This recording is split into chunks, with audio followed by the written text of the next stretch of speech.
Salut à tous, aujourd'hui dans Culture Tiny House, nous sommes à Fleury-en-Bière, en région parisienne, et nous rencontrons Laura qui a autoconstruit sa Tiny House. C'est parti!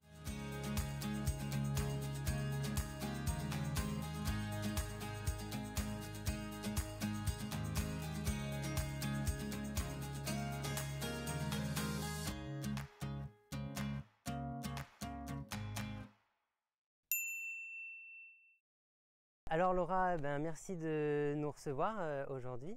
Donc on est là pour parler évidemment de ta jolie mini maison qui s'appelle la Roue-Source. Exact, oui. Est-ce qu'il y a une signification particulière? Donc la roue, donc elle se déplace, et en même temps un peu la roue du temps, symbolique de reprendre le temps. D'accord. Et puis source, symbolique de l'eau et donc de ce nouveau voyage.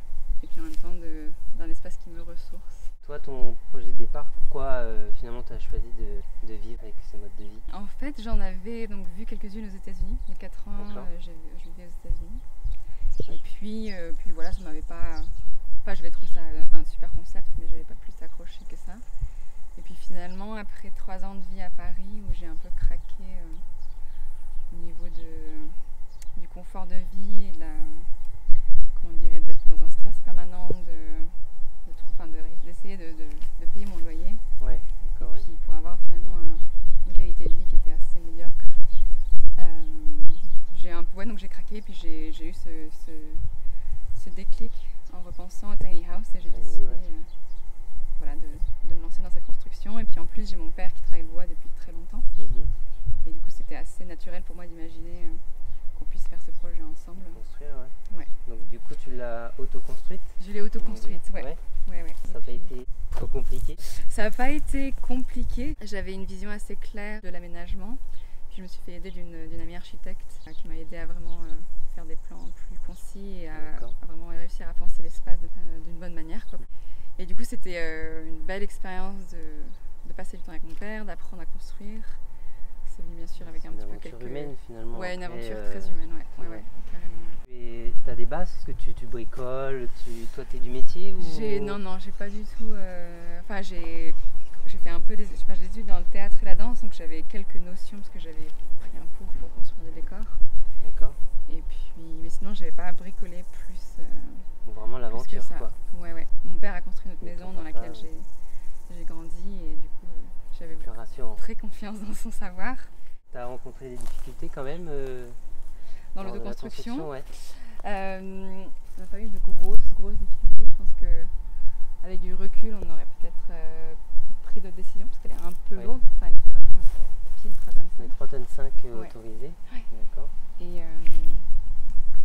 Mais dans la construction elle-même, non, c'était assez fluide. Ouais. Pourquoi elle est aussi lourde? Parce que finalement, la remorque, elle fait combien là? Elle n'a pas l'air si longue? Alors, elle fait 6 mètres. D'accord. Sur 2,55 m, donc il a la limite. Donc où est-ce que tu l'as trouvée cette remorque? Je l'ai achetée donc à La Rochelle. Ouais. Donc c'est un constructeur hollandais. Ok, donc il fait spécialement des remorques pour Tiny. Voilà, exactement. Donc je l'ai acheté à un revendeur de remorques plus spécialisé dans le bateau. Et du coup le poids, je pense, vient d'une ossature très renforcée. Donc du coup elle est plus solide mais plus lourde. Parce qu'en comparant avec d'autres ossatures que j'ai pu voir de d'autres tiny house, qui sont vraiment des squelettes pour le coup. Parce que nous on a, par exemple, là j'ai 3 poutres sur chaque angle, beaucoup de renforts autour des fenêtres, choses comme ça. Parce que c'est peut-être pour la bouger aussi, toi, peut-être sur la route, non? Elle a voyagé une fois, elle a fait 500 km. Ça fait peur? Ouais, ça fait peur. En fait c'est l'acte de le faire qui était assez surprenant. Mais en fait elle roule très bien, et puis en plus on a eu que de l'autoroute. C'était pas compliqué, c'était pas des manœuvres. Je vois qu'il y a des panneaux solaires là sur le toit. J'ai un panneau solaire, Du coup, elle est autonome, non, cette Tiny? Elle est autonome en électricité pour les lumières, pour une petite glacière, puis tout ce qui est charge d'ordinateur et de portable. Ok, donc il n'y a pas de grosses dépenses énergétiques? Non. J'ai vraiment minimisé le plus possible parce que en fait sinon il faut pouvoir stocker. Et du coup il y a aussi un équilibre même dans le solaire à se dire qu'est-ce qui est le plus écologique. Parce que si tu cherches à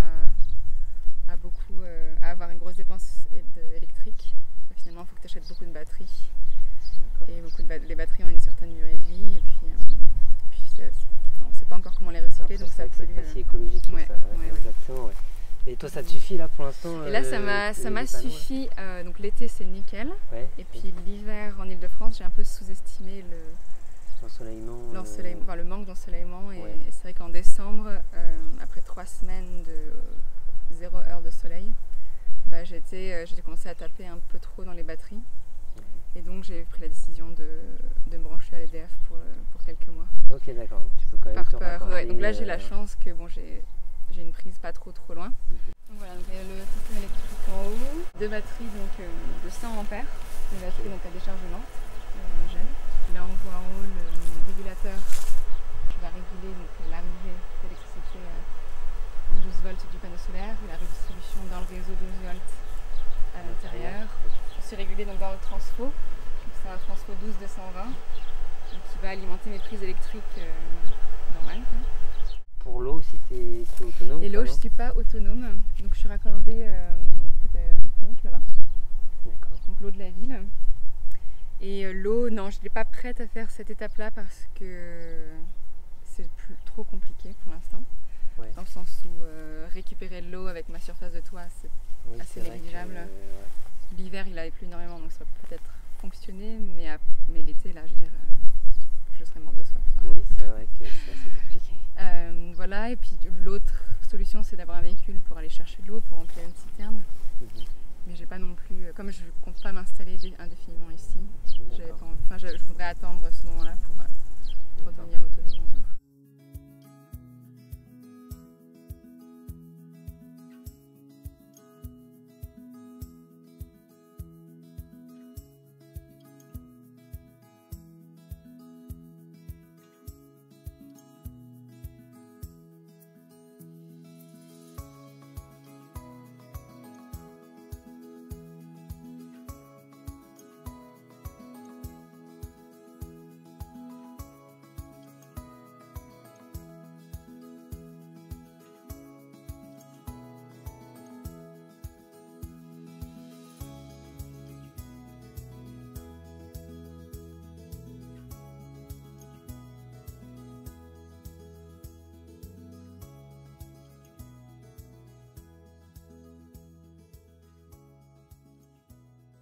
C'est vrai que là, encore une fois, la deuxième tiny, et ça sent encore le bois. Dans la première qu'on avait été voir, ça sentait aussi le bois. Là, c'est pareil, c'est vraiment caractéristique des tiny, je trouve.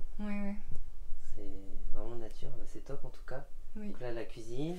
Exactement, donc une cuisine de bonne taille. C'était important pour moi d'avoir cet espace privilégié. J'aime beaucoup cuisiner, et puis parce que c'est toujours un espace convivial en fait, où je peux avoir des amis et d'avoir assez de place, donc d'avoir 2 plans de travail pour pouvoir être à 2, et d'avoir une gazinière avec 4 feux, parce que c'est vrai qu'on voit souvent aussi 2 feux.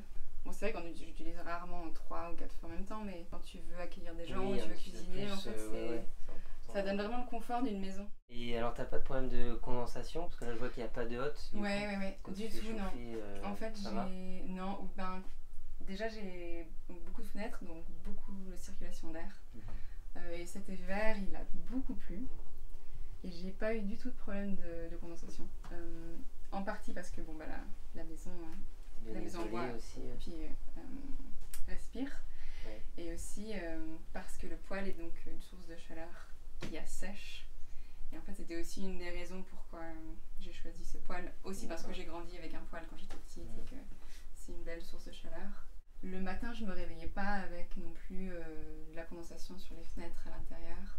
Enfin, je pense qu'on a réussi à créer une maison qui respire. Et ça, c'est aussi l'essentiel en fait dans une ossature. Déjà là, il fait chaud dehors. Et dedans, c'est vrai que là, il fait beaucoup plus frais quand même. Donc déjà, rien que ça, on sent que c'est bien isolé, quoi. C'est assez étonnant parce que c'est vrai que c'est aussi, c'est sûr, c'est des murs qui font 14 cm. Donc du coup, il y a 10 cm d'isolation. C'est quand même confortable. Confortable, Parce que alors, tu as ton OSB. Ensuite, tu as ton isolation, juste derrière.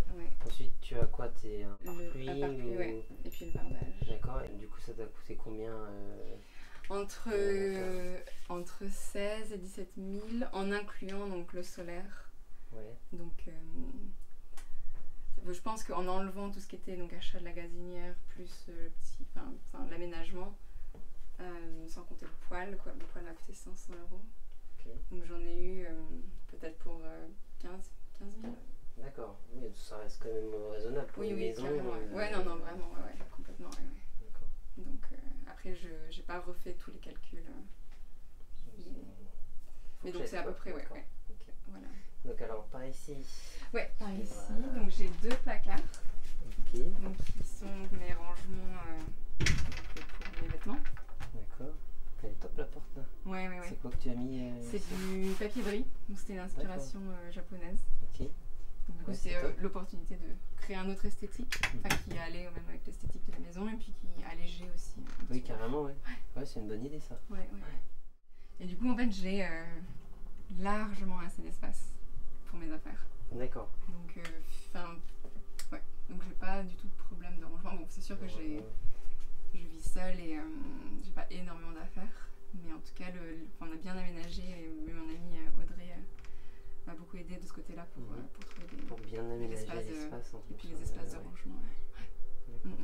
Et puis là, je peux te laisser regarder. Donc j'ai une douche. D'accord. Et puis les toilettes sèches sur le côté. Et j'en suis très contente. Ouais. C'est hyper simple. Donc il n'y a pas d'odeur. Pas d'odeur, tout ça. Et la douche, Et la douche, qui est grande là, ici encore. Ouais, donc c'est un bac à douche qui est 80 cm. Et en fait, il te laisse un bel espace de douche. Et là, donc la partie séjour. Et en fait, ça c'était la fameuse estrade. La fameuse estrade, exact. Et l'espace que j'ai conçu en premier, parce que je pratique le yoga. Imaginez un espace qui pourrait être multifonctionnel et qui pourrait créer une surface plate. Ouais. En plus, ça c'est très sympa avec la grande fenêtre ici, la grande hauteur sous plafond. Je trouve ça que c'est top, tu dois être bien. Ouais, c'est un espace hyper agréable et très fluide. Parce que c'est vrai que j'ai vraiment réfléchi à comment est-ce que je vivais, ce qui était important pour moi dans ma vie et comment du coup créer un environnement, une habitation qui pourrait nourrir ces besoins-là. Et j'ai aussi une réflexion, parce que je travaille pas mal avec mon corps, j'ai fait un peu de danse et du coup c'était aussi quelque chose hyper important pour moi que l'espace entretienne mon corps. D'accord. Donc j'ai eu aussi cette réflexion un peu inspirée des Japonais, où en fait la manière dont ils s'assoient, la manière dont ils se déplacent prend vraiment soin du corps. Donc par exemple là j'ai aussi créé cette estrade pour que je puisse être assise en tailleur et donc prendre soin de mon dos de cette manière-là, au lieu d'être abachie sur une chaise par exemple. Et pareil, j'ai choisi aussi de faire une échelle pour finalement en fait me dire que mon espace conditionne mon corps et le plus j'ai à faire des choses un peu peut-être plus compliquées ou moins confortables, le plus en fait j'entretiens une souplesse. J'aime beaucoup l'échelle. D'accord, on peut aller voir Ouais, carrément, ouais. T'as fait le choix quand même aussi d'avoir une grande mezzanine, en effet. Vachement, le lit est bien dans le fond. Ouais. Et t'as gardé quand même un espace. Je médite, donc j'avais besoin d'un coin de méditation. Ouais, puis beaucoup de lumière encore. Et beaucoup de lumière, Le Velux là qui est super. Hein. Ouais, carrément, ouais. Comme ça tu peux voir les étoiles. Exact.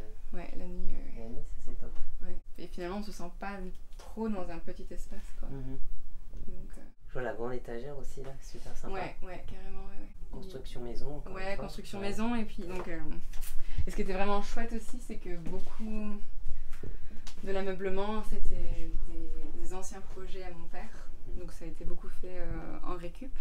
D'accord, c'est top. C'est vraiment une démarche globale. Vraiment intéressante, quoi. Parce que c'est vrai que comme je suis artiste et donc je l'ai imaginé comme un projet artistique au sens large, où en fait chaque partie a des liens forts avec que ce soit avec mon passé, que ce soit une démarche humaine avec les gens qui ont venu participer à la construction, que ce soit donc vraiment une conception de me relier à la nature et puis de créer des situations qui impactent en fait ma vie, quoi.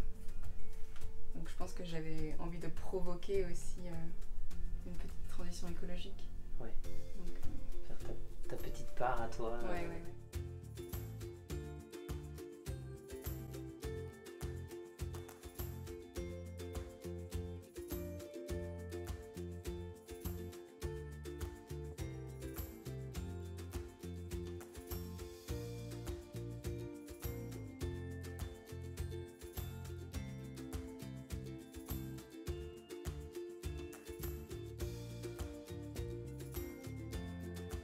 Bon, en tout cas, merci beaucoup pour cette visite. Avec plaisir. Et puis, quant à vous, je vous remercie d'avoir visionné cette vidéo qui j'espère vous aura plu. Et puis, je vous donne rendez-vous pour la prochaine visite. Ciao, ciao!